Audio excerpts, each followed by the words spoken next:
समन्ता चक्रवालेषु अत्रा गच्छन्तु देवता सद्धम्मं मुनिराजस्स सुनन्तु सग्मुखदं धम्मस्सविन खालो अयं बधन्ता धम्मस्सविन खालो अयं बधन्ता धम्मस्सविन खालो अयं बधन्ता नमो तस् भगवतो अरहतो सम्मा संबुද්දස්ස नमो तस् भगवतो अरहतो सम्मा संबुද්දස්ස नमो तस् भगवतो अरहतो सम्मा संबुද්දස්ස ප්‍රඥානාලිකාව තුළින් ධර්ම දේශනාවන් අද දවසේ විකාශනය කිරීම සඳහා සදැහැති දායකත්වයේ දරනු ලබන්නේ වේයන්ගොඩ බණ්ඩාරනායක මධ්‍යමහා විද්‍යාලයේ 80 කණ්ඩායම විසින් පටිච්ච සමුප්පාදයත් පංච උපාදානස්කන්ධයත් සම්බන්ධ කරගෙන තමන්ගේ ජීවිත තුළින් පංච උපාදානස්කන්ධයත් පටිච්චසමුප්පාදයත් දකින්නට උපකාර වන විදිහට ධර්ම දේශනාව සිද්ධ කරන්නටයි බලාපොරොත්තු වෙන්නේ. අපි පටිච්ච සමුප්පාදේ පංච උපාදානස්කන්ධයේ චතුරාර්ය සත්‍ය ආර්ය අෂ්ටාංගික මාර්ගය මේ විදිහට බොහෝ වචන ධර්මයේ තුල සාකච්ඡා කරනවා. අපි මේ මොන දෙයක් කතා කළත් අපිට බොහෝ වෙලාවට සිද්ධ වෙලා තියෙන්නේ ධර්මය වෙනම එකක් විදිහටත් තමන්ගේ ජීවිතය තව එකක් විදිහටත් තමන්ගේ ජීවිතයට වෙනම එකතු කරගන්න ඕන දෙයක් විදිහට තමයි අපි ධර්මය අධ්‍යයනය කරන්නේ. අපි උපමාවක් විදිහට කිව්වොත් අපි ලෝකේ බොහෝ විෂයන් ඉගෙන ගන්නවා.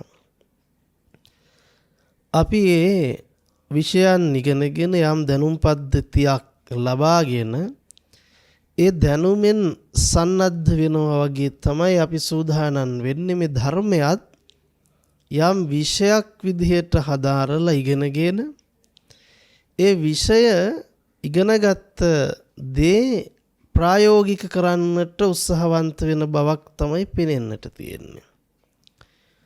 නමුත් අපිට ප්‍රායෝගිකවම ජීවිතේ පැවැත්වෙන හැටි තමයි භාග්‍යවතුන් වහන්සේ පෙන්වලා තියෙන්නේ. එහෙම නැතුව අමුතුවෙන් විෂයක් විදිහට හදාරලා අපේ ජීවිතයට ප්‍රායෝගික කරගන්න ඕන පද්ධතියක් එහෙම නැත්නම් තවත් එක න්‍යායක් නෙවෙයි බුදුදහම කියලා කියන්නේ. බුදුදහම කියලා කියන්නේ සැබවින්ම අපි එදිනදා ජීවිතේ කටයුතු කරනකොට අපි ඉඳගෙන හෝ වේවා හිටගෙන හෝ වේවා නිදියගෙන හෝ වේවා ඇවිදින හෝ වේවා සතර ඉරියව්වෙන් ඕනම ඉරියව්වක අපි ජීවිතේ අහන දකින්න බලන විඳින සෑම අත්දැකීමක්ම පංච උපාදානස්කන්ධය තුලින්මයි සිදු වෙන්නේ. පංච උපාදානස්කන්ධයෙන් තොර එහෙම නැත්නම් රූප වේදනා සංඥා සංකාර විඥාන කියන ස්කන්ධයන්ගෙන් තොර වෙලා අපිට කිසිම දැනීමක් හැඳිනීමක් කරන්න බෑ ලෝකේ. අපි යම් දෙයක් හඳුන ගන්නවා නම් මේ හඳුන ගන්න ස්වභාවය දැනගන්න ස්වභාවය විඥාන ගෝචරවයි හඳුනගන්නේ. අපි විඥානය කියලා කියන්නේම දැනගන්න ස්වභාවයට.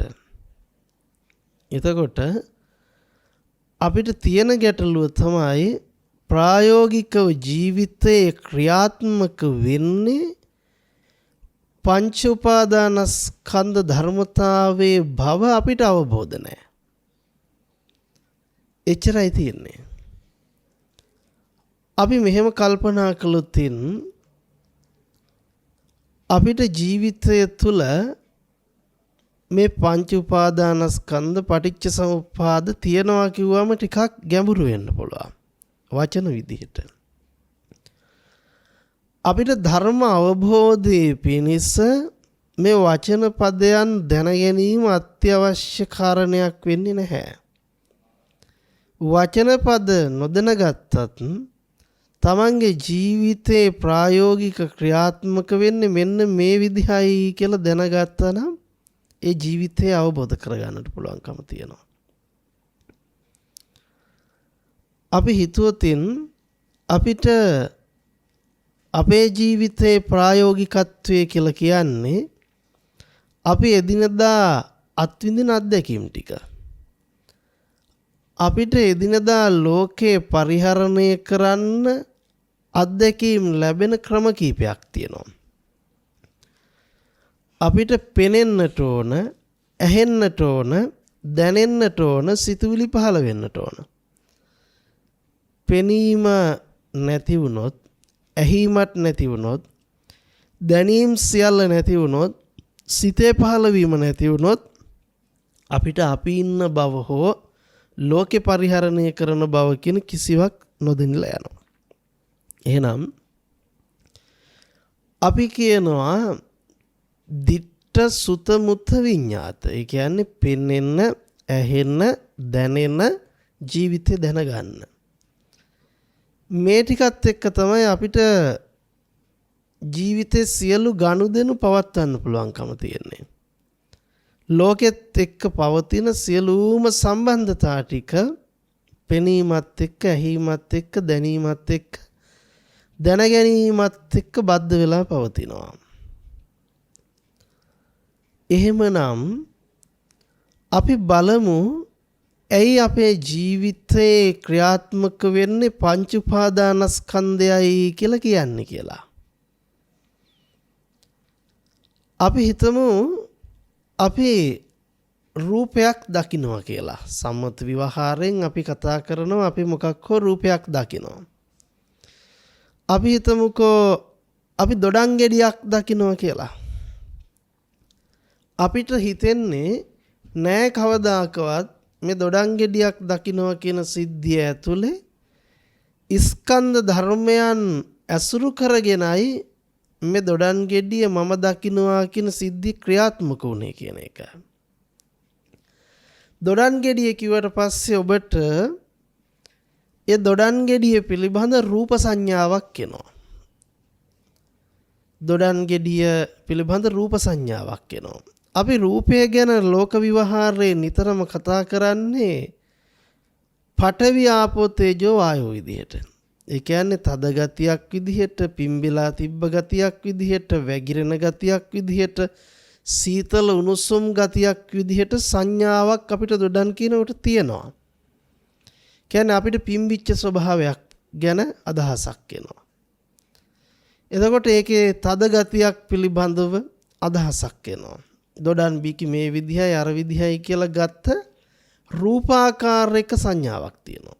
එතකොට ඒ රූපාකාරයක දැනෙන දැනීමට අපි කියනවා පඨවි ආපෝ තේජෝ වායෝ ගති මුල් කරගෙන අපිට ඝන සංඥාවෙන් දැනෙන හැඟීමට කියනවා රූප කියලා. ඊට පස්සේ ඒ රූපාකාරයේ මූලික කරගෙන අපිට විඳීමක් තියෙනවා. දොඩම් කිව්වම කෙනෙකුට සැපසහගත මිහිරි විඳීමක් තියෙන්න පුළුවන්. තව කෙනෙකුට ඇඹුල් දොඩම් මතක් වෙලා ඒත් එක්කලා එන අමිහිරි අත්දැකීමක් වෙන්න පුළුවන්. කෙනෙකුට මොකක්වත් නැති උපේක්ෂා සහගත මට්ටමක් වෙන්න පුළුවන්. එතකොට එතන යම් වින්දනයක් දොඩම් මෙන්න මේ විදිහයි කියලා දැනගත්ත වින්දනයක් තියෙනවා.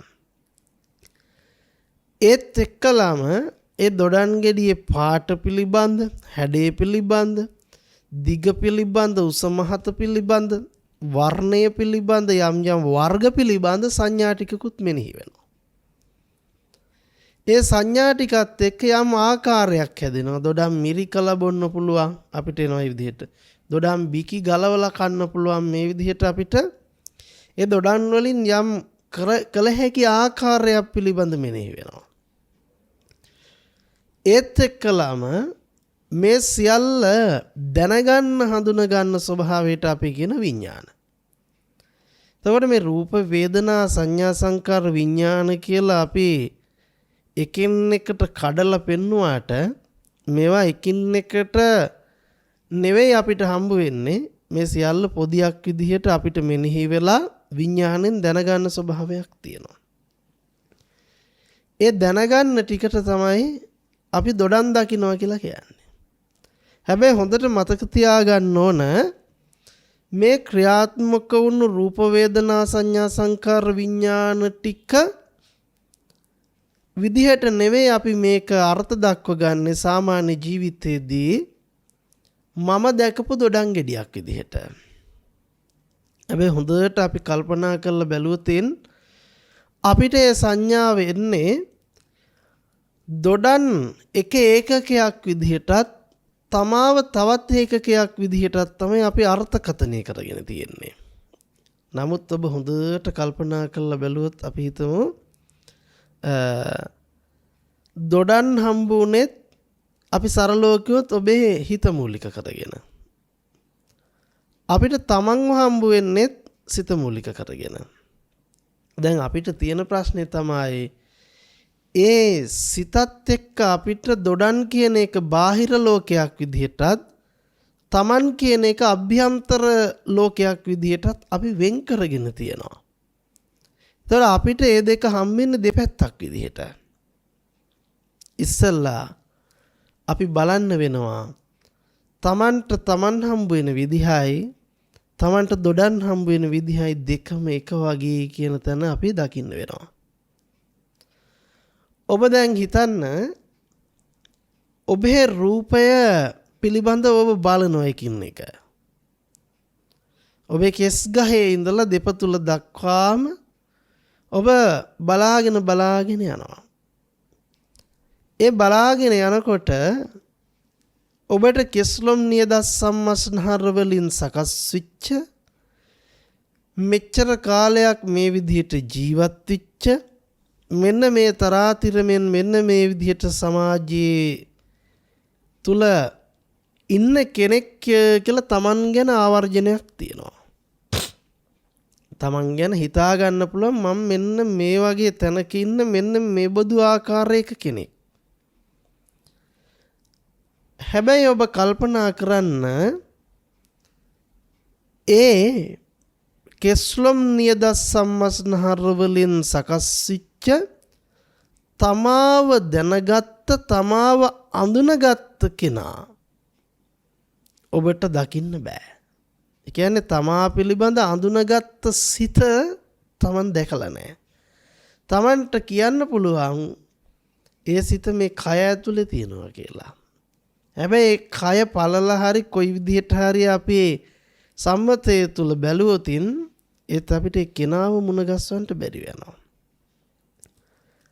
අපිට මේ ධර්මය අධ්‍යයනය කරගන්නට යනකොට තියෙන දැවැන්ත ප්‍රශ්නයක් තමයි ඉන්න තමාට සාපේක්ෂව තමයි අපි ධර්මය දකින්න යන්නේ. පංච උපාදානස්කන්ධය ගැන දකින්න යනවා කොම අපි හිතන්නේ තමන්ගේ පංච උපාදානස්කන්ධය පිළිබඳ බලන්ට යන්නේ. තමන්ට දොඩම් ගෙඩියක් මුණ ගැහෙන විදිය බලන්ට යන්නේ කියන වගේ හැඟීමක් තමයි එන්නේ. නමුත් අපි කල්පනා කරලා බැලුවොතින් ඒ දොඩම් ගෙඩිය දකින්නවා කියන සිද්ධියම තමයි පංච උපාදානස්කන්ධය වෙලා තියෙන්නේ, තමන් වෙලා තියෙන්නේ, දොඩම් වෙලා තියෙන්නේ. මේක අපි සරලව කිව්වොතින් අපි කල්පනා කරලා බැලුවොත් තමන්ට තමන් හම්බ වෙච්ච විදිහ දැන් අපි මෙහෙම පෙන්නලා බැලුවොත් තමන්ගේ ශරීරය කියලා තමන් අර්ථ දක්ව ගන්න විදිහ හම්බුනේත් දොඩම් කියලා ගත්තොත් දොඩම් හම්බුනේත් එකම ක්‍රමයකට. නමුත් ප්‍රශ්නේ තියෙන්නේ එකම ක්‍රමයකට හම්බ වෙච්ච තමනුත් දොඩමුත් ඔබේ සිතෙන් තියෙන බෙදීමක් ඒක එළිය මේක ඇතුළ කියලා.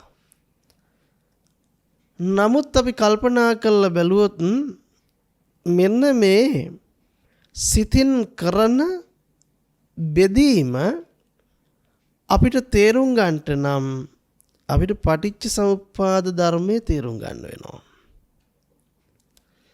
දැන් පටිච්ච සමුප්පාදය කියලා කිව්වට පස්සේ අපි අහලා තියෙනවා අවිද්‍යා සංඛාර විඥාන නාම රූප සලආයතන පස්ස වේදනා තණ්හා උපාදාන භව ජාති ජරා මරණ ශෝක පරිදේව දුක්ඛ දෝමනස්ස විදිහට අපි මේ පිළිබඳව අහලා තියෙනවා.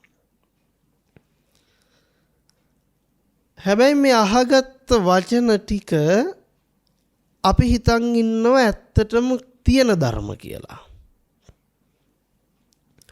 නමුත් අවිද්‍යාව අපිට පෙන්වන්නේ ධර්මයේ තුල දෘෂ්ටියක් විදිහට. දෘෂ්ටියක් කියලා කියන්නේ දරාගත් දෙයක් මිසක තියෙන දෙයක් නෙවෙයි. දෘෂ්ටි කියලා කියන්නේ කෙනකෙනා දරාගත් ස්වභාවයන්ට. එතකොට අපි ලෝකේ තම තමන් කියලා කතා කළොත් විවාහාරේ තම තමන්ට සාපේක්ෂව අවිද්‍යාව නැමැති දෘෂ්ටිය දරාගත් විදිහට තමයි ලෝකේ තම තමන්ට දකින්න පුළුවන්කම ලැබෙන්නේ. තම තමන් ලෝකේ පරිහරණය කරන්නේ ඒ තම තමන් තුල දරාගත් අවිද්‍යා සහගත දෘෂ්ටියට සාපේක්ෂව. ඊළඟට අපි තේරුම් ගන්න වෙනවා අවිද්‍යාව දෘෂ්ටියක් නම් අවිද්‍යාව ප්‍රත්‍ය කරගෙන උපදින අන් සියල්ල දෘෂ්ටි ගොඩක් වෙනවා. ඇයි? එක දෘෂ්ටියක් මූලික කරගෙන ඒ දෘෂ්ටිය සමපාත කරගෙන ඒ දෘෂ්ටි කෝණයේ ඉඳලා තමයි අනිත් සියල්ල ඒක ප්‍රත්‍ය කරගෙන ගොඩ නැගෙන්නේ. එහෙනම් අවිද්‍යාව නැමැති දෘෂ්ටිය ප්‍රත්‍ය කරගෙන උපදින සංඛාරයත් අවිද්‍යාවේම දෘෂ්ටියක්. ඒ සංඛාරය ප්‍රත්‍ය කරගෙන උපදින විඥානයත් දෘෂ්ටියක් වෙනවා.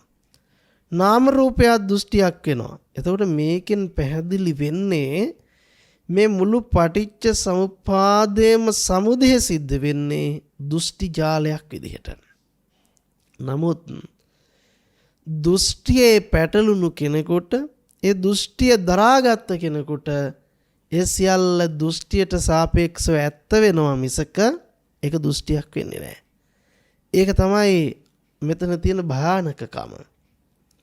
දෘෂ්ටියක් බව පෙනෙන්නේ නැහැ. අපි පටිච්ච සමුප්පාදයේ මේ විදිහට කතා කරනකොට අපි චතුරාර්ය සත්‍ය තුල විග්‍රහ කරගන්නට උත්සාහවන්ත වෙනවා.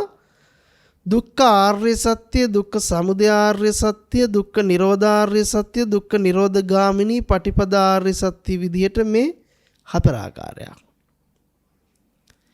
එතකොට මේ හතර ආකාරයේ ඔබට දුක කියපු ගමන් ඔළුවට එනවා අපි ජීවිතේ දුක් විඳිනවා. ඒ විඳින දුක්ඛිත ස්වභාවයෙන් ගැලවෙන්න තමයි ඒ දුක නැති කරගන්න තමයි අපිට බුදුරජාණන් වහන්සේ ධර්මයේ දේශනා කළේ කියලා. හැබැයි ඇත්තටම දුකට හේතුව බුදුරජාණන් වහන්සේ පෙන්වන්නේ අවිද්‍යාව. ඒතර අවිද්‍යාව කියන දෘෂ්ටිය නිසයි දුක අපිට සමුදය වෙන්නේ. එහෙනම් අපි තේරුම් ගන්න වෙනවා අවිද්‍යාව නැති තැනක දුක සමුදය වෙන්නේ නැහැ. එහෙමනම් අවිද්‍යාවේම පුරුකක් තමයි දුක කියලා කියන්නේ. අවිද්‍යාවට සාපේක්ෂව දුක උපදිනවා. එහෙනම් මේ දුක කියන්නේ දෘෂ්ටියක්. දුක කියන්නේ ඇත්තක් කියලා අපි හිතන් ඉන්නේ. අපි දුක කියන එක ඇත්තක් කියලා හිතාගෙන තියෙන දුක නැති කරන්නට තමයි මොනවා හරි කරන්නේ. ඔබ හොඳට කල්පනා කරන්නකෝ. ඔබේ ජීවිතයේ එන පෙළීම දුක වේදනාව සංතාපය අනේ ඇත්ත කියලා ඔබ දරාගෙන ඒ දුක නැති කරගන්න ජීවිතේ බොහෝ දේවල් කරමින් සිටිනවා. නමුත් භාග්‍යවතුන් වහන්සේ අපිට පෙන්වන්නේ දුක නැති කරන්න මොනවම හරි කරලා වැඩක් නැහැ. මේ දුක කියන දෘෂ්ටියට හේතුව අවිද්‍යාව නැමැති දෘෂ්ටිය. ඒ නිසා අවිද්‍යාව නැමැති දෘෂ්ටිය සිඳිච්ච දවසට දුක එන්න තිබුණු හේතුව දුරු වෙනවා. එතකොට දුක එන්න තිබුණු හේතුව දුරු වෙච්ච තැනක නැවත දුක ගැන කතා කරන්න යෙදෙන්නේ නැහැ. එතකොට මේ දුක්ඛ නිරෝධය කියලා කියන්නේ දුක්ඛ නිරෝධාර්ය සත්‍ය කියලා කියන්නේ තිබුණු දුක නැති කරගත් එකට නෙවෙයි. මේ දුකට හේතුව මෝඩකම කියලා දැකලා මෝඩකම දුරු වෙච්ච තැනක දුක යෙදෙන්නේ නැහැ. එහෙනම් නිරෝධය කියලා කියන්නේ නැතිවීම කියලා භාවිතා කිරීම වැරදි. අපි මේ සමුදය නිරෝධය කියන වචන දෙක ඇතිවීම නැතිවීම විදිහටයි අර්ථ දක්වගෙන තියෙන්නේ. නමුත් සමුදය ඇතිවීම නම් නිරෝධය කියන්නේ නැතිවීම නෙවෙයි ඇති නොවීම. ඇති නොවීම. හට ගැනීම නොහට ගැනීම. උදා වීම උදා නොවීම. එහෙනම් හොඳට මතක තියාගන්න දුක්ඛ නිරෝධාර්ය සත්‍ය කියන තැන තිබුණ දුක නැති කරලා ලබන වින්දනයක් නෙවෙයි. තිබුණ දුක නැති කරලා පත් වෙන තවත් ස්ථානයක් නෙවෙයි. මේ දුක්ඛ නිරෝධ ආර්ය සත්‍ය කියනකොට අපි මතක තියාගන්න ඕන දුක ආපුම නැති තැනක්. දුක කියන වචනේ කතා කරන්නම බැරි තැනක්. දුක්ඛ නිරෝධය කියනකොටම දුක සකස් වෙච්ච නැති ස්වභාවයක්. දුක උදා වෙච්ච නැති ස්වභාවයක්. දැන් අපි දුක නැති කරන්නට හදනවා නම් දුක අපිට උදා වුනේ අවිද්‍යාව නිසානේ. ඒතකොට අවිද්‍යාවෙන් උපන් දුක ඇත්ත කරගෙන අවිද්‍යාව ඇතුලේ ඉඳලා අපි දුක නැති කරන්න මොනවා හරි කරන්න හදනවා. හැබැයි කවදාකවත් අපිට මේ වැඩෙන් නිරෝධ මාර්ගය ප්‍රත්‍යක්ෂ කරන්න බෑ. අපි මුලින්ම තේරුම් ගන්න ඕන මේ අපිට එදිනදා ජීවිතේන දුක, පෙළීම, වේදනාව, අසහනය මේ සියල්ලම තියෙන්නේ අවිද්‍යා සහගත දෘෂ්ටියට සාපේක්ෂව. අවිද්‍යාව ඉඳලා බලන කල ඒ අවිද්‍යාව පතිත කරගත්ත කල තමයි අපිට මේ සියලු පීඩා තියෙන්නේ. අපි ඒක තේරුම් නොගත්තොත් හැමදාම මේ දුක ජීවිතය ඇත්ත කරගෙන දුක නැති කරන්න මොන හරි කරනවා. අපි සමහරට බණ අහන්නේ දුක නැති කරන්න. භාවනා කරන්නේ දුක නැති කරන්න. හැබැයි දුක ඇත්ත වෙනකන් අපිට අවිද්‍යාව යෙදිලා තියෙනවා. එහෙනම් අපිට මෙතනදී භාග්‍යවතුන් වහන්සේ ධර්මයේ දේශනා කළේ දුක නැති කරන්නට නෙවෙයි අවිද්‍යාව දුරු කරන්න. මොකද දුක කියන්නේ ඇත්තක් නෙවෙයි අවිද්‍යා සහගත දෘෂ්ටියට සාපේක්ෂව ගොඩ නැගුණු තවත් දෘෂ්ටියක්. ඔන්න ඔතන අපි තේරුම් ගන්න ඕන. එහෙනම් මේ දුකත් සමුදයත් කියන එක යෙදෙන්නේ අවිද්‍යාව තුළමයි. දුකත් සමුදයත් කියන එක යෙදෙන්නේ අවිද්‍යාව තුළමයි. නිරෝධ මාර්ගය කියන එක අවිද්‍යා සහගත ලෝකෙට අයිති නෑ. නිරෝධ මාර්ගය කියන එක අපිට වචනකින් පනවන්න බෑ. නිරෝධ මාර්ගය කියන එකට විඳීමක් හැඟීමක් දෙන්න බෑ. දුක උදා වෙච්චම නැති තැනක්. දුක කියන එක කතා කරන්නම බැරි මට්ටමක් නිරෝධය කියලා කියන්නේ. එහෙනම් ඔබ මෙහෙම හිතන්නකෝ. ඔබට හිතෙන්නේ නෑ නේද සමුදය කියලා කිව්වට පස්සේ දුක්ඛ සමුදය කියලා කිව්වට පස්සේ අපේ ඔළුවට එන්නේ රෙදෙන පෙළෙන එක විතරයි. හැබැයි අපි තේරුම් ගන්න ඕන දුක්ඛ සමුදය කියලා කිව්වට පස්සේ ඇහි ඉපදීමම දුක බව. දැන් මේ භාග්‍යවතුන් වහන්සේ පෙන්වන්නේ කොහේ හරි උපදිනවනම් ඉපදීම දුකයි සලායතන දුක බව පෙන්නනවා. එතකොට සලායතනම ලෝකේ බව පෙන්නනවා ලෝකය දුක මත රඳා පවතින බව පෙන්නනවා. අපි මෙහෙම සරලව හිතමුකෝ. ඇහි ඉපදීම කියන්නේ ඇහැ දුකයි ඇහි ඉපදීම දුකේ සමුදයයි. එතකොට ඇහි නිරෝධය දුක්ඛ නිරෝධයයි ඇහැ නිරෝධ කරන පිළිවෙත දුක්ඛ නිරෝධ ගාමිනී පටිපදාවයි. ඔන්න දැන් ප්‍රශ්නේ එනවා නිරෝධය කියන තැනට නැති කිරීම කියලා දාගත්ත අයට ප්‍රශ්නයක් එනවා මොකද්ද? ඇහැ නැති කරලාද නිවන් දකින්නේ? ඇයි අපි ඉන්නේ ඇහැ තියනවා කියන මට්ටමක ඇති තැනක ඉන්නේ.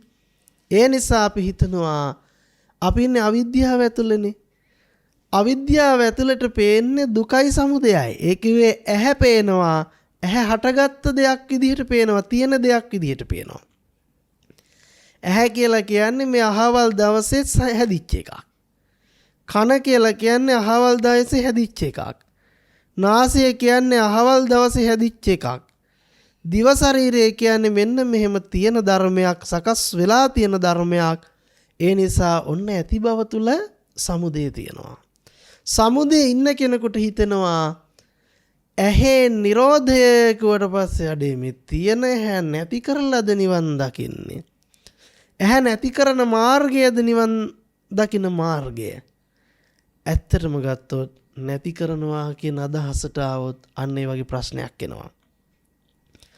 එතකොට නිරෝධය කියලා කියන්නේ ඇහැ සකස් වෙලාම නැති තැනක් ගැන මේ කතා කරන්නේ. නිරෝධ මාර්ගය කියලා කියන්නේ ඇහැ සකස් නොවෙන්ට තියෙනවා නම් මාර්ගයක්, ප්‍රතිපදාවක්. අන්න එතනට යන මාර්ගයේ ප්‍රතිපදාව. එහෙනම් අපි බලමු මේක කියනකොට තව කෙනෙකුට ප්‍රශ්නයක් එනවා. එහෙනම් රහතන් වහන්සේලා රූප දැක්කේ නැද්ද? බුදුරජාණන් වහන්සේ රූපේ ලෝකෙ දැක්කේ නැද්ද?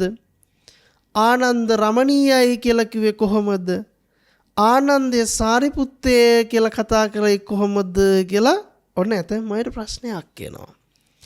හැබැයි හොඳට මතක තියාගන්න ඒ ප්‍රශ්නේ අපිට එන්නේ අපි ඉන්න අවිද්‍යා සහගත දෘෂ්ටිය පතිත කරවලා තමයි අපි බුදුරජාණන් වහන්සේ ගැන ගලප ගන්න හදන්නේ.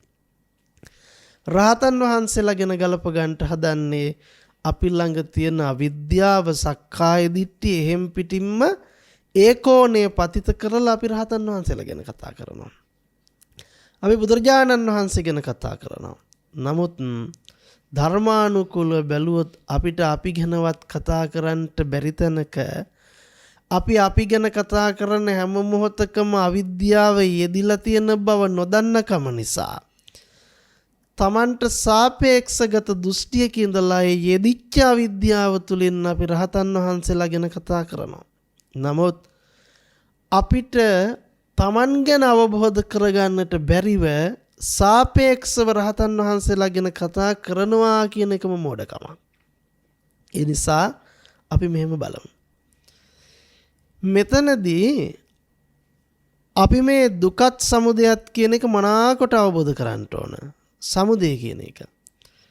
දැන් අපි කාටවත් හිතෙන්නේ ඇහැ දුකයි කියලා. රූපය දුකයි කියලා. ඇහි හට ගැනීම දුකේ හට ගැනීමයි කියලා. රූපේ හට ගැනීම දුකේ හට ගැනීමයි කියලා අපිට තේරෙන්නේ. අපි හිතන් ඉන්නේ ඇහැ තිබ්බට කමක් නැහැ, රූප තිබ්බට කමක් නැහැ. ඇහෙන් රූප දැකලා ඇලෙන්නේ නැතුව හිටියනම් ඇති. ඇහෙන් රූප දැකලා ගැටෙන්නේ නැතුව හිටියනම් ඇති. ඇහෙන් රූප දැකලා මුලා වෙන්නේ නැතුව හිටියනම් ඇති. එහෙම ඇති.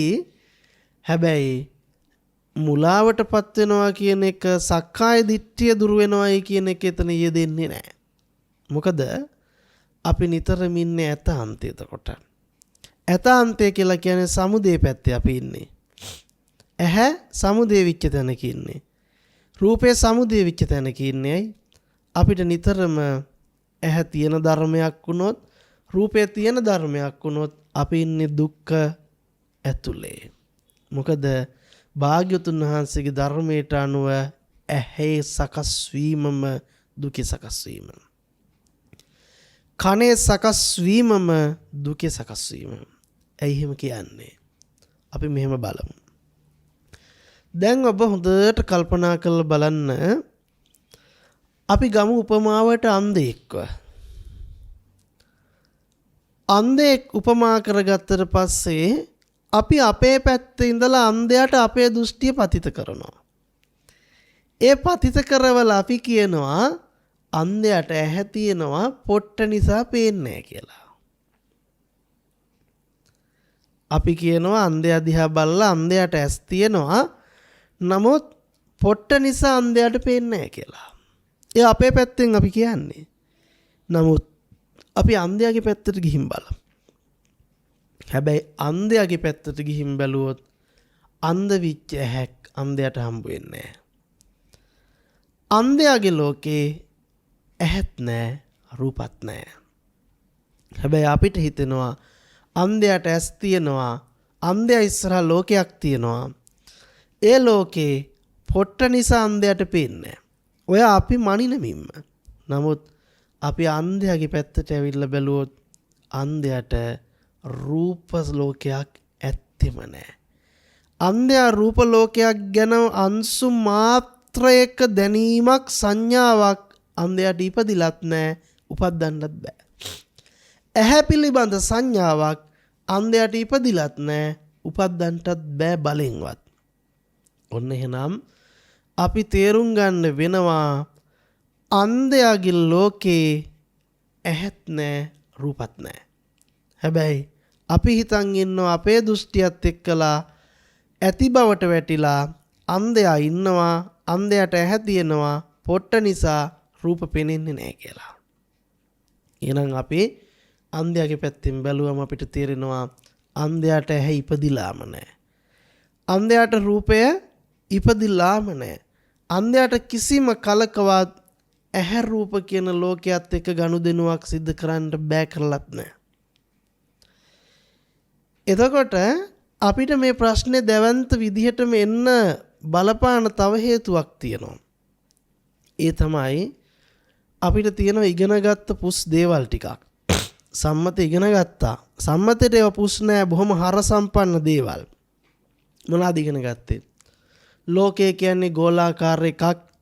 ගෝලාකාර ලෝකයක ඉරහඳ තාරකා, ගස්ගල්, ඇලදොල, ගංගා, මහා සමුද්‍ර එක්ක අපි මේ ඉන්දියන් සාගරයේ මේ ආසියානු රටක ශ්‍රී ලංකාව කියන දීපේ අපි ඉපදුනා.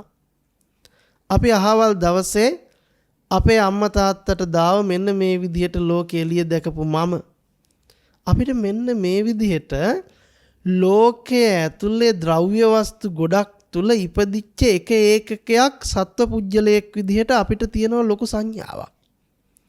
අවුරුදු ගාණක් තිස්සේ පෝෂණය කරපු සංඥාවක් තියෙනවා. නමුත් අපිට තේරුනේ නැහැ ඒ මුළු සමස්ත ලෝකයක්, ඒ ලෝකෙ ඉපදිච්ච මමත් කියන සිද්ධාන්තය අපිට හම්බෙලා තියෙන්නේ හිත ඇතුලේ කියලා. මං සරලව මෙහෙම කියන්නම්. ඔබේ සිතින් තමයි ඔබ දැනගත්තේ. වෙන ක්‍රමයක් නැහැනේ දැනගන්න. මේ ලෝකෙ පිළිබඳ අංශු මාත්‍රයක හරි දැන් ඔබ යමක් මෙනෙහි කරනවා නම් ඔබ දැනගන්නවා නම් දැනගත්තේ හිතින්. එනිසා බුදුරජාණන් වහන්සේ ඇතැම් ස්ථානවල දේශනා කරනවා මේ සිත කියන්නේ ලෝකයයි. සිතේ සකස් වීම ලෝකේ සකස් වීමයි. ඒතර මේක සරල මට්ටමකින් කියා දෙන්න ඕන නිසායි මම කිව්වේ සිත කියන්නේ ලෝකේ කියලා හිතන්න. සිත කියන්නේ ලෝකේ කියලා හිතුවොත් ඔබට අභ්‍යවකාශ, එතකොට මේ තියෙන ලෝකෙ පිළිබඳ සියලු දැනුම් පද්ධති මේ සියල්ල ඔබ ඉන්නේ සිත ඇතුලේ, ලෝකෙ තියෙන්නේත් ඔබ ඇතුලේ, සිත ඇතුලේ කියලා හිතන්නකෝ. එහෙනම් හිතන්න සිත තමයි පොදු කුලකේ. ඒ සිත කියන පොදු කුලකේ යටතේ තමයි අනුකුලක දෙකක් විදිහට ඔබත් ලෝකයක් ඔබට හම්බ වෙන්නේ. සරලව මෙහෙම හිතන්න. එහෙනම් සිත නැමැති බෝලය ඇතුලේ ඔබට ලෝක ගෝලයක් හම්බුනේ ඒක ඇතුලේ. ඊට පස්සේ ඉරහඳ තාරකා, ගස්ගල් ටිකත් ඔබට මුණ ගැහුනේ ඒක ඇතුලේ. ඔබට මුණ ගැහිලා තියෙන්නේත් ඒක ඇතුලේ. සිත ඉපදුනේ නැත්තම් අර අභ්‍යන්තර ලෝකයක් බාහිර ලෝකයක් කියන දෙකම මුණ ගැහෙන්නේ නැහැ. ඔබට මේ වෙලාවේ සිතේ සකස් වීම නැති වුණොත් අර අභ්‍යන්තර ලෝකේ සහ බාහිර ලෝකේ කියන බෙදා ගැනීම වෙන් කිරීම හිතෙන් කරන්නේ නැහැ. ඔබ හොඳට කල්පනා කරන්නකෝ. මේ වෙන් කිරීම සිතින් කරන්නේ. එහෙම නැතුව වෙන කොතනින්ද කරන්නේ? ඔබට දැන් මේ වෙලාවේ මේ බණ කියන ස්වාමින් වහන්සේ කියලා සිහිපත් කරනවා. හැබැයි සිහිපත් කරේ Tamanගේ සිත මූලික කරලා. මෙනෙහි කරා. එහෙනම් සිත කියන ලෝකයේ ඇතුලේ වාඩි වෙලා ඉන්න ඔබත් ඉන්නවා, බණ කියන හාමුදුරුවොත් ඉන්නවා. එහෙනම් මේ දෙපැත්තම ඔබ හඳුනාගත්තේ සිත කියන ලෝකයේ ඇතුලේ. හැබැයි ඔබට හිතෙන්නේ මොකද්ද? ලෝකයේ තුල හිටගෙන ඉන්න ස්වාමින් වහන්සේයි මායි කියලා. හැබැයි ලෝකයක් හම්බුනේ ඒ බණ කියන ස්වාමින් වහන්සේ හම්බුනේත් වාඩි වෙලා ඉන්න ඔබ හම්බුනේත් ඔබට සිත නැමැති ලෝකයේ ඇතුලේ. සිත ඇතුලේ. එහෙනම් ඔන්න හොඳට කල්පනා කරන්න මේ දෙපැත්ත වර්ගීකරණය කළ හිතින්. සිතේ සකස් වීම නැත්තම් අපිට ලෝකේ අඳුන ගන්න බෑ. මේ අහවල් දේ කියලා නිතරම අපිට මෙනෙහි කර දෙන්නේ සිතෙන්. නමුත් ඒ සිත තියෙන තැන අපිට පේන්නේ නැහැ. අපිට හිතෙනවා ඒ හිත ගොඩ නැගුණට පස්සේ හිත ඇතුලේ පෙන්නන මේ වෙන් කිරීම, මේ බෙදීම, හාමුදුරුවෝ බණ කියන එක එළියේ අහන් ඉන්න මම මෙතන වාඩි වෙලා ඉන්නවා කියන දෙපැත්ත අපිට වෙන් කරනවනේ නිතරම. ඊට පස්සේ ලෝකේ ගස්ගල් ඇලදොල ගංගා මහා සමුද්‍ර අත්විඳින මාව වෙන් කරලා පෙන්නනවානේ. එතකොට මම ලෝකේ සැරිසරන කෙනෙක් විදිහට අපිට පෙන්නනවානේ. නමුත් ඔබ හොඳට මතක තියාගත යුතු කාරණාවක් තියෙනවා. ඔය වර්ග කිරීම නිතරම ඔබට කළා දෙන්නේ දෙපැත්තක් විදිහට හදලා දෙන්නේ සිතින්. සිතේ කාර්යය තමයි මේ දෙපැත්ත සකස් කරලා දෙපැත්තක් ගොඩ නගලා ඔබට පෙන්වන එක. එතකොට කාටද මේ ඔබ කියලා කිව්වේ? එතකොට ඒ සකස් වෙච්ච සිතමයි Taman කරගෙන තියෙන්නේ. එතකොට මේ Taman කරගත්ත දෘෂ්ටියක් තියෙනවා කිඳා බහැලා. එතකොට අපි හිතන්නේ සකස් වෙච්ච හිත Tamanගේ. එතකොට Taman තමයි ලෝකෙ දකින්නේ කියන වර්ගීකරණයට අපි අහු වෙලා තියෙන්නේ. එතකොට අපි හිතනවා ලෝකෙ දකින්න කෙනෙක් ඉන්නවා, ඒ කෙනා තමයි ලෝකෙ බලබලා යන්නේ කියන තැනට අර සකස් වෙච්ච හිත අපි අරගෙන තියෙනවා. එතකොට අපිට අර බණ පදේ අමතක වෙලා මේක මම විසින් කළේ නැති, තව කෙනෙක් විසින්ද කරපු නැති, ඉබේද සිද්ධ වෙච්ච නැති හේතු ප්‍රත්‍යයෙන් සකස් වෙන ධර්මයක් කියන එක අපිට අමතක වෙලා තියෙනවා. එතකොට ඒ අමතක කරගෙන ස්වාමින් වහන්සේ කෙනෙක්ගෙන් බණ අහන මාව නිවන් දක්වන්නට හිතාගෙන අර හිත ඇතුලේ සිද්ධ වෙච්ච වර්ගීකරණය ඇත්ත කරගෙන නම් දැන් මේ බණ අහන්නේ. අපිට බණ තේරෙන්නේ නැතිව යනවා. ධර්මයේ තේරෙන්නේ නැතිව යනවා. ඇයි? අර සිතෙන් ගොඩ නගපු මායාකාරී දෙපැත්ත හැම් පිටින් ගිලගෙනයි අපි මේ ධර්මයේ ශ්‍රවණය කරන්නේ.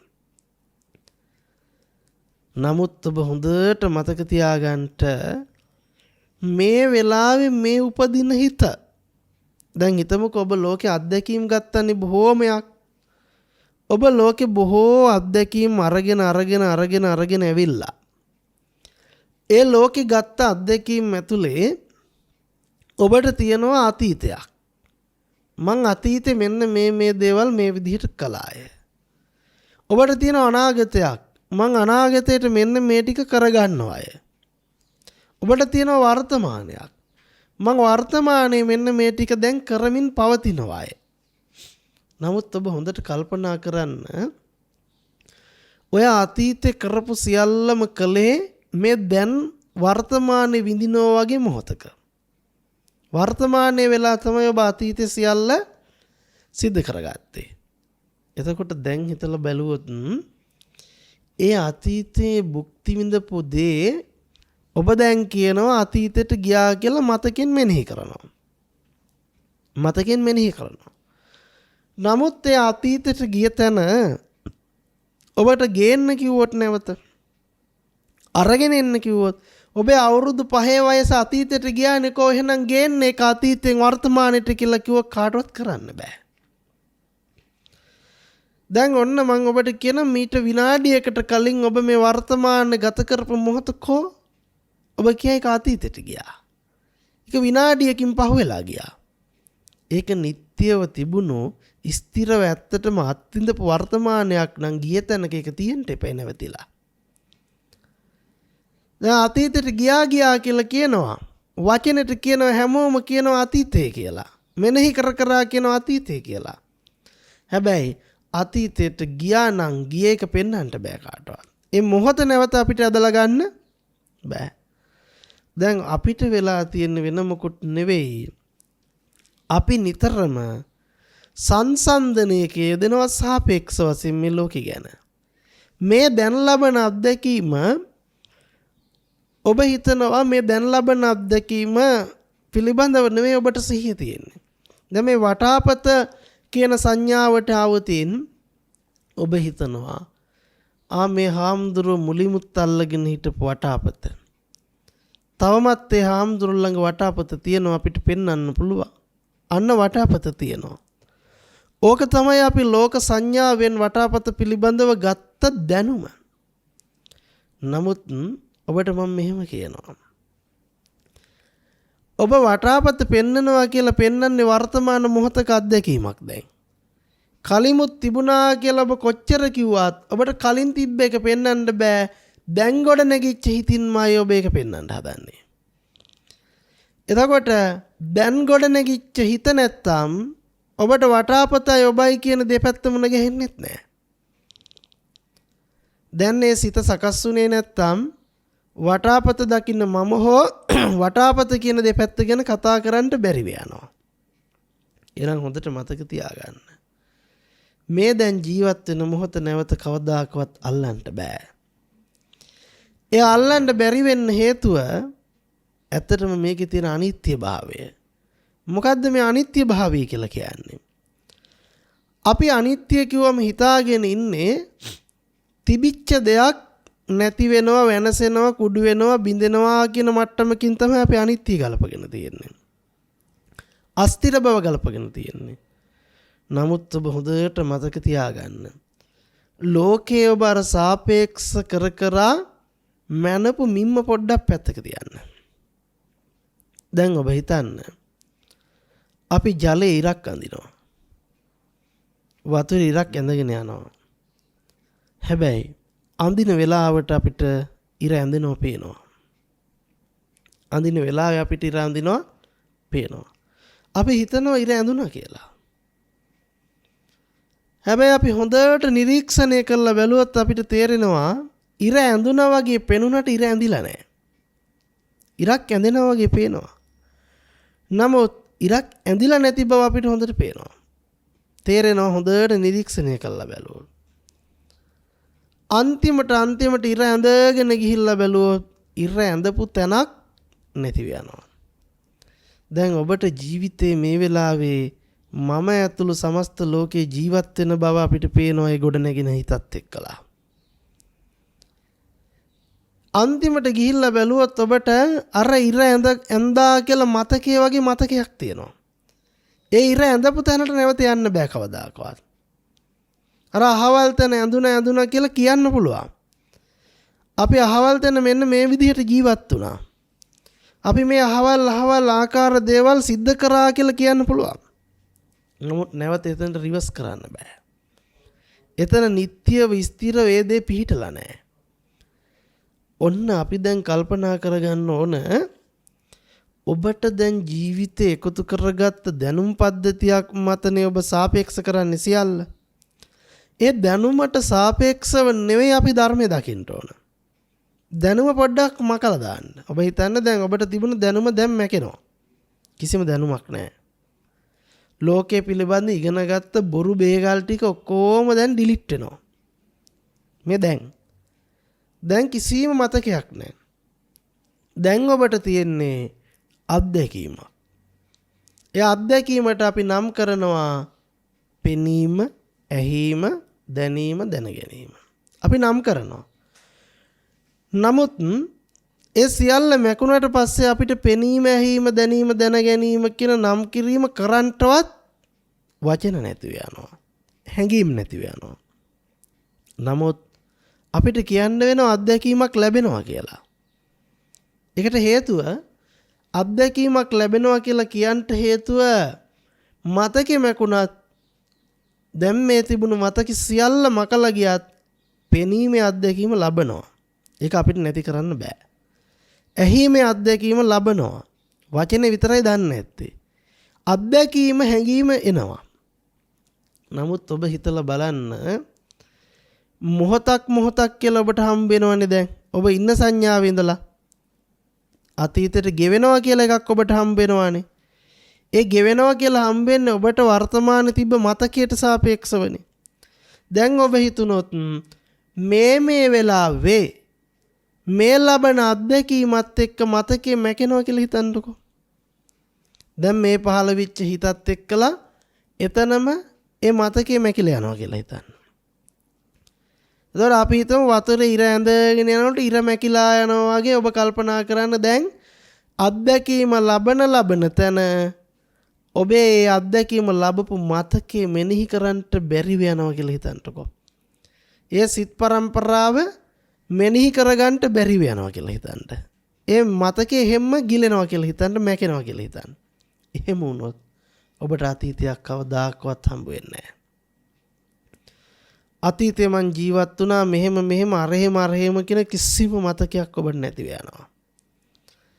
එතකොට ඔබට වර්තමානයේ කියලා එකක්වත් අල්ලන්ට ග්‍රහණය කරන්නට බැරි වෙනවයි. වර්තමානයේ අල්ලන්නත් කලින් සමුදයත් එක්ක මොකක් වෙලා ඉවරද? හට ගැනීම තුලම ඔබට නොහට ගැනීමක් සිද්ධ වෙනවයි.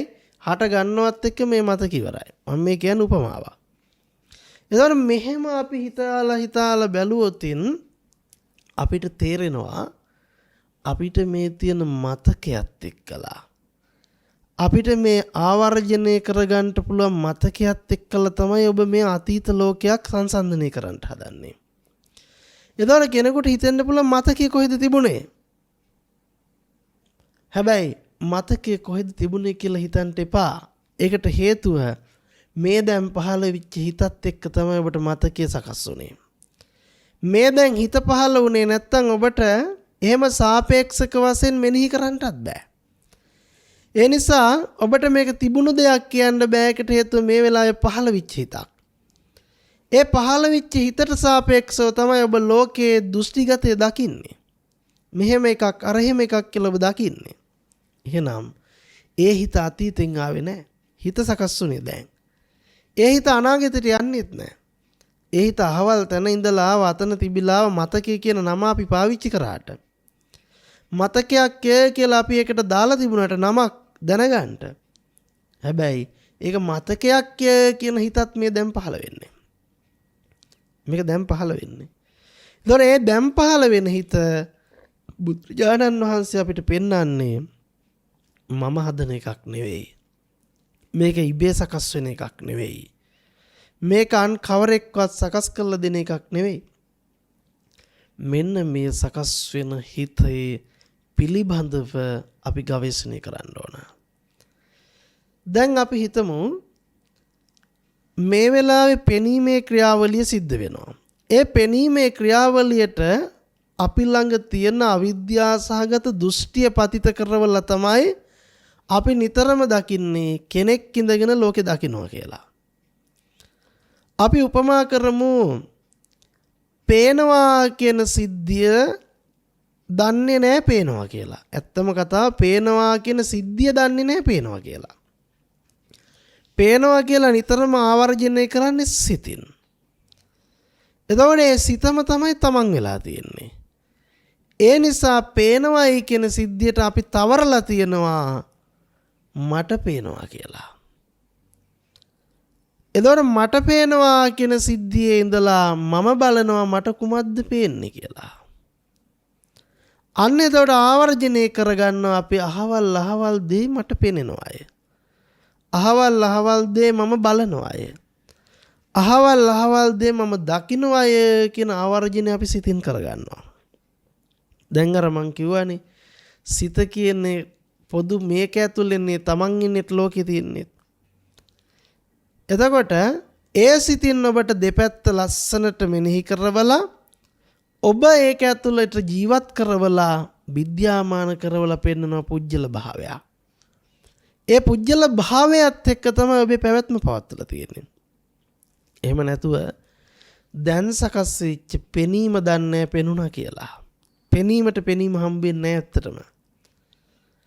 පෙනීමට පෙනීම හම්බුනේ නැතිනම් කවදාකවත් පෙනීමට ඇහැ රූපෙ මුණ ගැහෙන්නෙත් නැහැ. පෙනීමට ඇහැ රූපෙ මුණ ගැහෙන්නෙත් නැහැ. ඇත්තම කතාව බැලුවොත් පෙනීම තමන් කරගෙන ඒ තමන් කරගත්ත කෙනා තමයි ඇහැ ගැන රූපෙ ගැන අපිට සංඥාව දෙන්නේ.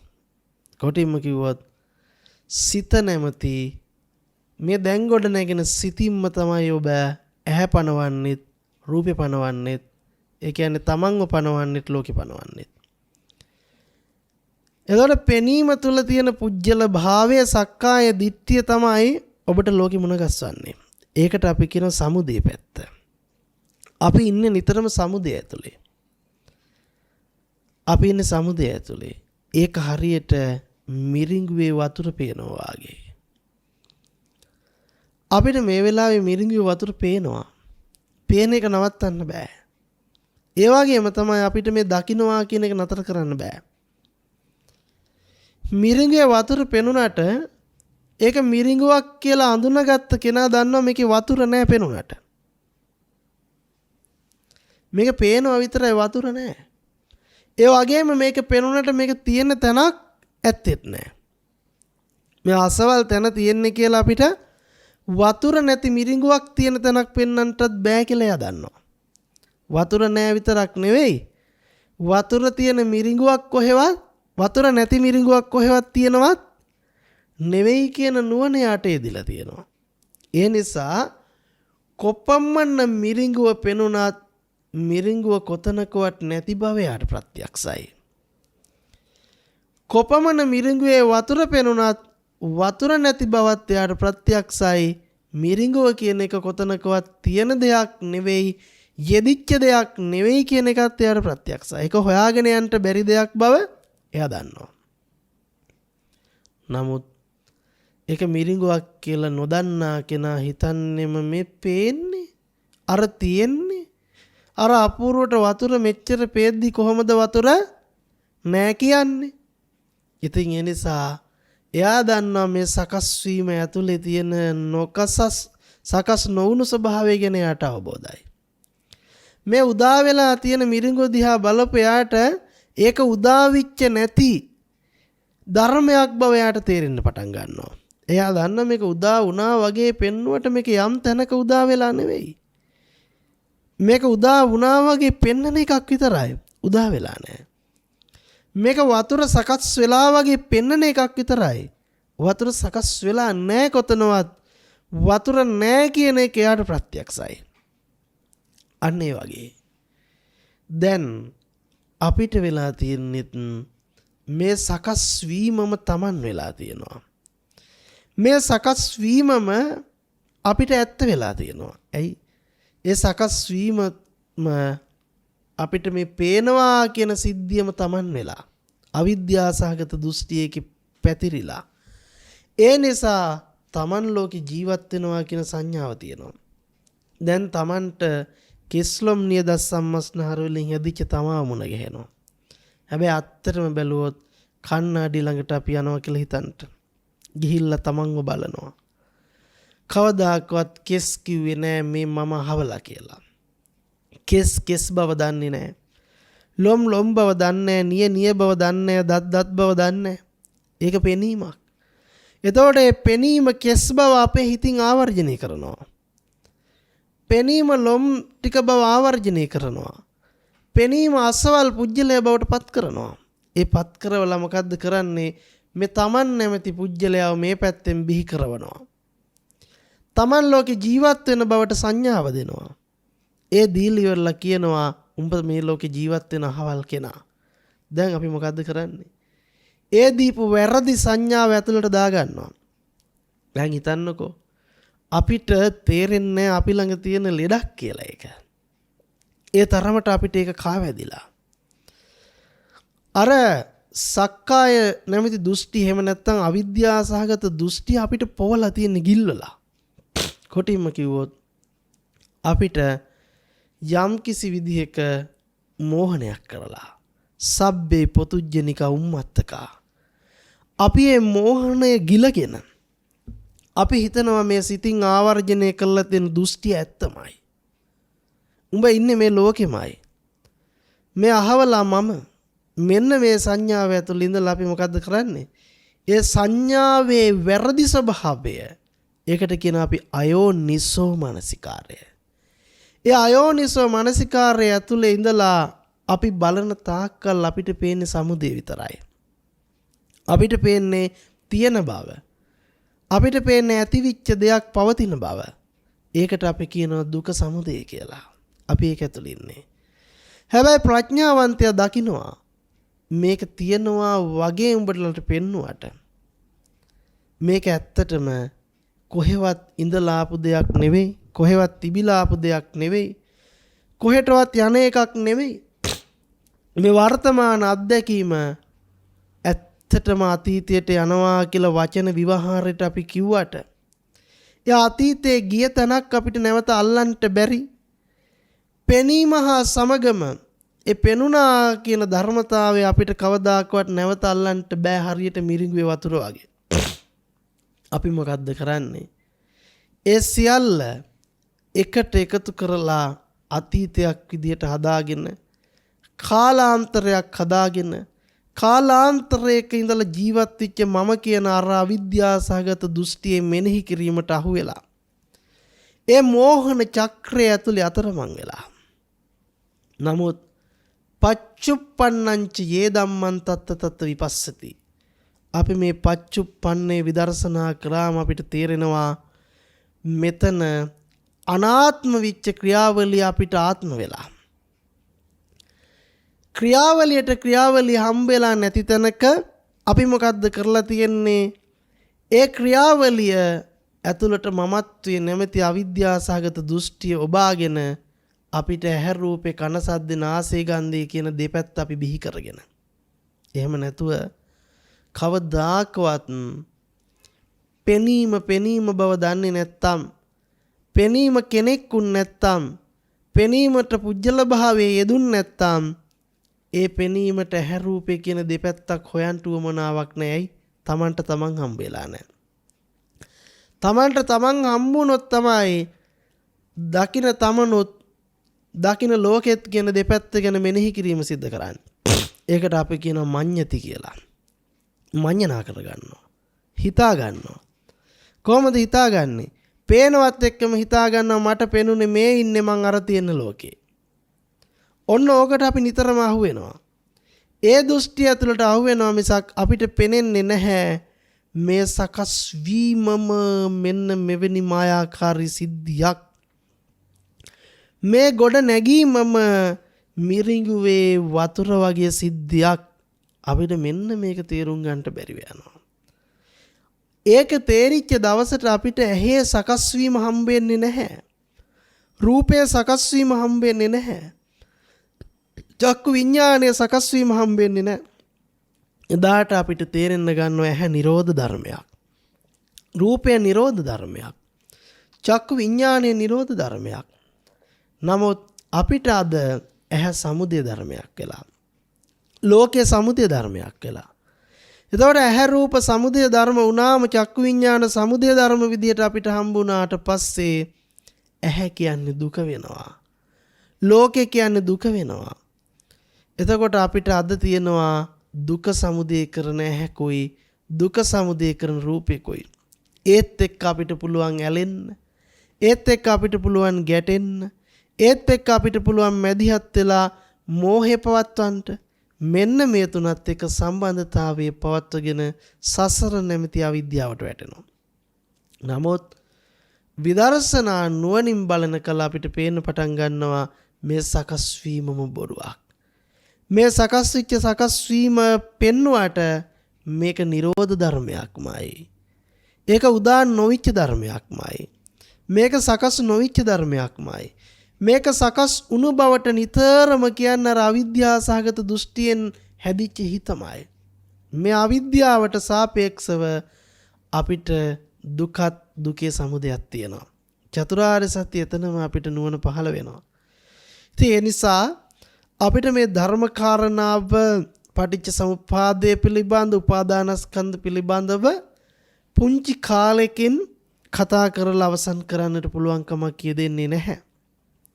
අපිට මේ ධර්ම කාරණා බොහෝම පිළිවෙලකට Tamanට පැන නගින ප්‍රශ්න ගැටලු සමග නැවත නැවත සාකච්ඡා කරලා ඒ සාකච්ඡා කරන ධර්මයේ නැවත නැවත මෙනෙහි කරලා තමන්ගේ ජීවිත තුළින් ප්‍රායෝගිකව දකින්නට උත්සාහවන්ත වෙන්නට ඕන. එතකොටයි මේ ධර්මපරියාය ටික ටික තමන්ට ප්‍රත්‍ය වෙන්න තේරුම් වෙන්න පටන් ගන්න. අද දවසේ අපි සාකච්ඡා කරන්නට යෙදුනා වූ මේ ධර්ම කාරණාවන් Tamanට පටිච්ච සමුප්පාද ධර්මය අවබෝධ කරගෙන උපාදානස්කන්ධයන් පිළිබඳ අවබෝධය ඇති කරගෙන උතුම් ධර්ම අභිසමය පිණිසම හේතු වේවා උපකාර වෙත්වා කියන ආශිර්වාදය සිද්ධ කරනවා.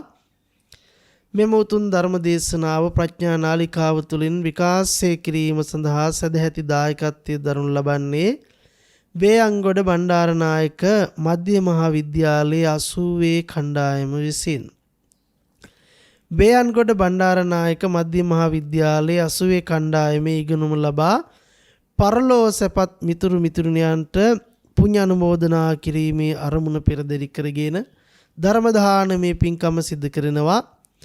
මෙයින් ජනිත වන්නට යෙදුනා වූ කුසලානිසංසයන් 80 වෙනි කණ්ඩායමේ පරලෝ සැපත් මිතුරු මිතුරියන් වන ග විසිල්වා Palitha Hettiarachchi M A. Wijesinghe H A. Jayathilaka Kalum Wijesinghe Ananda Samaraweera Kantha Weerawardena Nihal Dissanayake Chandralal Kuruppu Daisy Chrishantha Romal Mendis Janaka Dissanayake Chandralal Kuruppu Karunathilaka Amara යන ඇතුළු එම පන්තිවල ඉගෙනුම ලබා පරලෝ සැපත් සියලුම මිතුරු මිතුරියන්ට අනුමෝදන් කරමි. අනුමෝදන්ම වෙත්වා කියන අදිෂ්ඨානය සිදු කරනවා. නම් වශයෙන් සඳහන් කළ නොකළ ඒ සියලුම මිය පරලෝ ගියා වූ ඥාතියන්ටත් 80 කණ්ඩායමේ ගුරු මණ්ඩලයේ සිට පරලෝ සැපත් ඊ.ඒ. පියදාස ගුරුතුමන් අශෝකා මංචනායක ගුරුතුමිය ඇතුළුව වේයන්ගොඩ බණ්ඩාරනායක මධ්‍ය මහා විද්‍යාලයේ ගුරු මණ්ඩලයේ සිට පරලෝ සැපත් වූ සියලුම දෙනාට සහ පාසලේ ඉගෙනුම ලබා පරලෝ සැපත් වන්නට යෙදුණු සියලුම දෙනාටත් මේ පුණ්‍ය ශක්තිය අනුමෝදන් කරමි. අනුමෝදන්ම වෙත්වා කියන ආශිර්වාදය සිදු කරනවා. මේ උතුම් ධර්ම දානය සඳහා නන් අයුරින් දායකත්වයේ දැක්වූ සියලුම දෙනාගේ පරලෝ සැපත් දෙමාපියන් සහ ඥාතිත මිත්‍රාදීන්ටත් මේ උතුම් පුණ්‍ය කුසලයේ අනුමෝදන් වේවා. භව ගමන සැපවන්ත වේවා. වහවහා නිර්වාණ මාර්ග පූර්ණණය කිරීම පිණිස මේ පින් හේතු වාසනාම වේවා කියලා ප්‍රාර්ථනා කරනවා. ඒ වගේම ධර්ම දේශනාව සිදු කරන්නට යෙදුණු දේශකයන්න් වහන්සේටත් දායකත්වයේ දැක්වූ සියලුම දෙනාටත් ධර්මයේ ශ්‍රවණය කළ සියලු දෙනාටමත් ඒ ඇත්තන් විසින් ආශිර්වාද කරනවා. අපිත් එසේම ආශිර්වාදයන් සිදු කරනවා. සෑම දිනාටම මේ පුණ්‍ය කුසල වාසනාවන් හේතු වීමෙන් නිදුක් නිරෝගී සම්පත්තිය චිරජීවනයක් සැලසේවා. වහවහාම ධර්මාභිසමය කරන්නට අවශ්‍ය ශක්තිය ධෛර්යය ප්‍රඥාව නෝඩුව සැලසෙත්වා කියන අදිෂ්ඨානය සිදු කරනවා. හැම දිනාටම තෙරුවන් සරණයි.